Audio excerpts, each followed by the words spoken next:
선물이라고 말할 수가 있는 것입니다.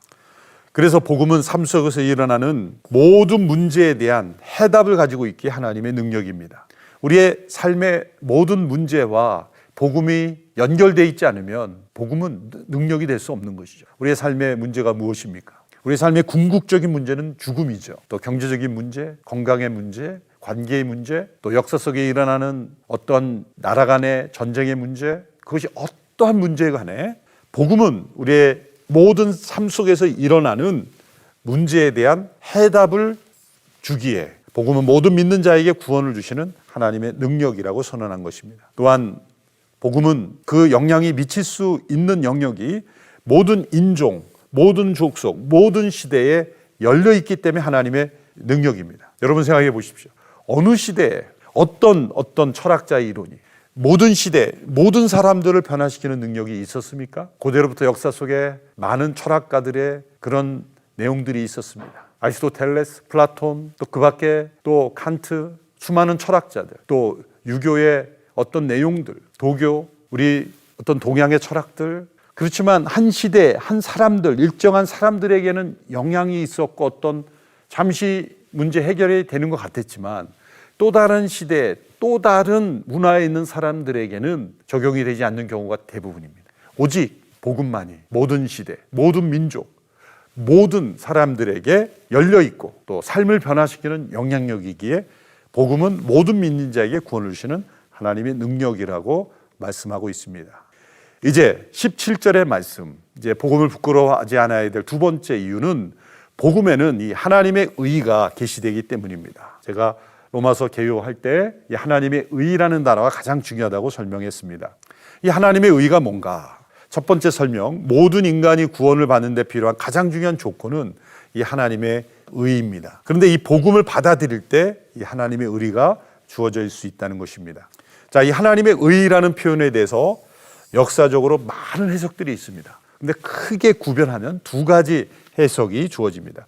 첫 번째는 하나님의 인격, 하나님의 속성으로서의 의라는 해석입니다. 하나님 자신이 의로우신 분이기 때문에 그 하나님 안에 있는 하나님 자신의 성품을 우리에게 요구하신다는 것, 그런 측면의 해석이죠. 또 한 가지 해석은, 두 번째 해석, 이것은 하나님께로부터 온 의, 즉 하나님의 심판 앞에서 정죄받지 않기 위하여 우리에게 필요한 의를 하나님께서 우리에게 은혜로 주시는 의를 말한다는 거죠. 사실 이것이 마틴 루터가 로마서를 강의할 때 이 두 가지 구분을 했습니다. 그래서 이 해석은 루터의 로마서 강의의 내용에서 제가 인용을 한 것인데요.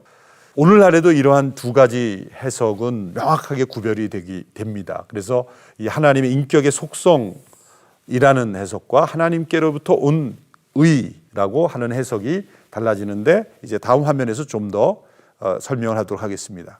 인간은 스스로 하나님이 요구하시는 수준의 의로움에 이를 수가 없습니다. 그것이 로마서 3장 10절에서 12절의 내용이 나와 있죠. 하나님께서는 인간들이 하나님 앞에 설 수 있는 의로움을 주시기 위해서 그리스도의 십자가 안에서 자신이 희생하는 길을 선택하셨습니다.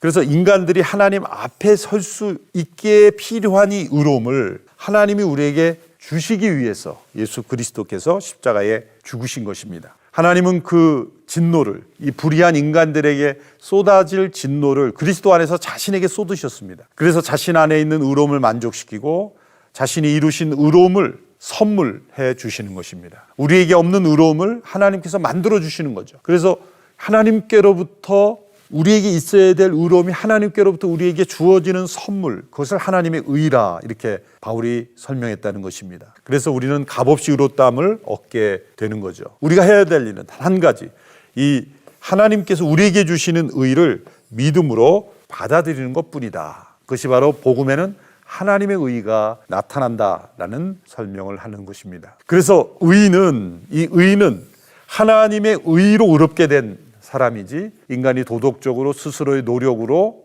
의롭게 사는 삶을 사는 사람을 의미하는 것이 아니죠. 하나님의 의로 의롭게 된 의인은 믿음으로 사는 사람이다. 하나님께서 값없이 예수 그리스도의 십자가의 희생으로 내가 마땅히 정죄받아야 될 하나님의 심판 앞에서 내가 정죄받아야 될 것을 정죄받지 않을 수 있는 의, 나에게는 없는 그 의를 하나님께서 나에게 선물로 주셨기 때문에 그 의로움을 덧입고 사는 사람이 의인이고, 그리고 그는 그러므로 반드시 믿음으로 산다는 거죠. 그 믿음이라는 것은 내 안에 하나님께서 덧붙여 주시는 의로움이 없으면 나는 살아갈 수 없는 인간이다, 그런 고백 속에 살아가는 사람들이라는 거죠. 그래서 이 믿음의 내용에는 우리가 두 가지를 믿는 것입니다. 하나님 앞에서 나는 값없이 의롭게 된 의인이면서 동시에 나는 여전히 죄가 가득한 죄인입니다 라는 이 고백, 그 믿음이 있는 것입니다. 그래서 마틴 루터는 이것을 그 환자의 비유를 통해서 설명했습니다. 우리는 여전히 죄의 중병을 앓고 있는 환자다. 그런데 우리가 이 하나님께서 너는 반드시 나을 것이라는 그 소망의 약속을 주셨기에 우리는 나은 환자로 소망하며 살아갈 수 있다. 그러나 우리에게는 여전히 죄 가운데 있기에 우리는 여전히 환자다. 우리는 의인이며 동시에 죄인인 것이다. 우리는 완전히 나음을 받을 환자이며 동시에 여전히 병을 앓고 있는 환자인 것이다. 그렇게 설명했는데, 믿음으로 산다는 것은 하나님 앞에 우리의 상태를 인정하고 하나님께로부터 우리에게 덧입혀 주시는 의의를 받아들이며 살아간다라는 의미를 포함하고 있는 것입니다. 그러므로 오직 의인은 믿음으로 살 것이다, 의인은 믿음으로 살 것이라 라는 이 선언 뒤에 덧붙여 나오는 중요한 단어가 있습니다. 오직 의인은 믿음으로 말미암아 살 것이다 라고 설명하기 전에 믿음에서 믿음으로 이르게 한다라는 설명이 나옵니다. 그래서 17절에 보면 복음에는 하나님의 의가 나타나서 믿음으로 믿음에 이르게 하나니 기록된 바 오직 의인은 믿음으로 말미암아 살 것이다 이랬습니다. 이 믿음에서 믿음으로, 이 앞에 믿음은 뭐고 뒤에 믿음은 뭔가, 이것 또한 역사적으로 많은 해석들이 있어 왔습니다. 믿음의 기원을 설명하는 것이다, 또 믿음의 성장을 의미하는 것이다, 여러 각도로 설명을 합니다만 사실 모든 것이 다 가능성이 있습니다. 그러나 제가 오늘 저는 이렇게 설명을 하고 싶습니다. 앞에 믿음은 예수님 안에서 하나님의 의를 우리에게 주시는 하나님의 신실하심, 그러니까 하나님께서 예수 그리스도 안에서 하나님의 의를 우리에게 주시는 하나님의 신실하심, 믿을 수 있는 그 하나님의 신실하심으로부터 우리 인간들의 믿음으로 나타난다라고 할 때 이것은 어떤 믿음의 기원을 설명한다고 말할 수가 있겠죠. 또한 우리의 구원의 시작도 믿음이고 매일 살아가는 것도 믿음이고 구원의 완성도 믿음으로 이루어진다라고 할 때 하나님과의 모든 관계는 처음부터 끝까지 믿음으로 말미암는다 말할 수가 있죠. 이것은 우리의 믿음의 이 성장 혹은 성숙을 의미한다고 말할 수가 있습니다. 또 한 가지 중요한 관점은 의롭다 여기심을 받은 성도가 삶 속에서 의로운 삶을 이루어가는 것, 이것은 성숙을 의미하는 거겠죠. 다음 페이지에서 더 자세히 설명하면 성 아우구스티누스가 이런 설명을 했습니다.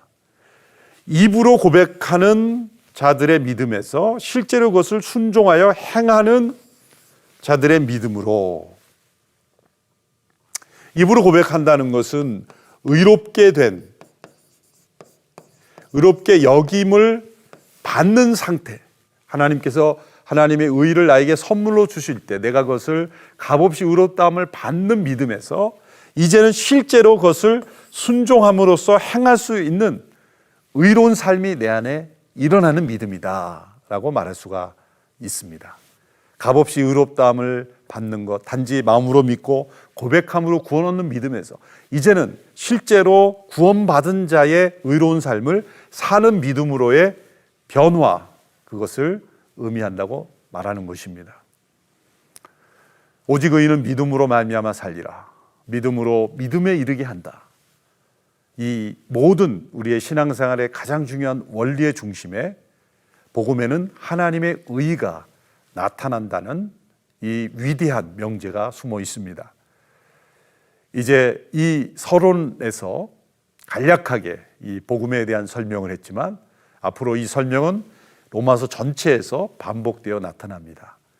우리가 이 로마서를 공부할 때 이 복음에 나타난 하나님의 의, 그 하나님의 의가 과연 나에게 덧입혀졌는가, 그리고 나는 그 의로움을 덧입어서 의로운 삶을 살고 있는가, 그 의가 또 온 세상에 전해지는 통로가 되고 있는가, 이것을 함께 자신을 되돌아보는 그런 시간을 가지며 이 로마서를 함께 공부해 보고자 합니다.